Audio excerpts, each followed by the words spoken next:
চাচা, আপনার ছেলের জন্য তো একটা গাজার নৌকা শুকনো পাতার নৌকার ব্যবস্থা করেছি, আর তোমার জন্য একটা এই শুকনো পাতা কার্ডের ব্যবস্থা করেছি। তাই আগামী নির্বাচনে এই চৌধুরী সাহেবের ভোটটা দিয়েন।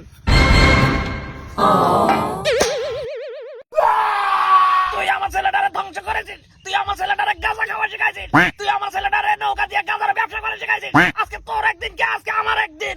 দাঁড়া চাচা, একটু বোঝার চেষ্টা করেন। আপনার ছেলে তো চাঁদাবাজ হয়নি, সন্ত্রাস হয়নি। আপনার ছেলে হয়েছে গাঁজাখোর, শুকনো পাতাখোর।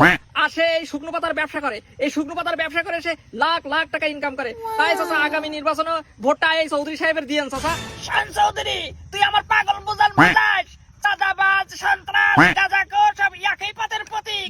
তুমি আমার পাগল বোঝান বোঝাও। এবারে ভোট দিবে ন্যায় ইনসাফের প্রতীকে। তুমি এখন আমার চোখের সামনে থেকে যাও, নাইলে কিন্তু আরেকটা দিব। চাচা, তাহলে কি চৌধুরী সাহেবের আপনি খালি হাতে ফিরাই দেবেন? খালি হাতে ফিরবা কেন? তাহলে এই নিয়ে যাও।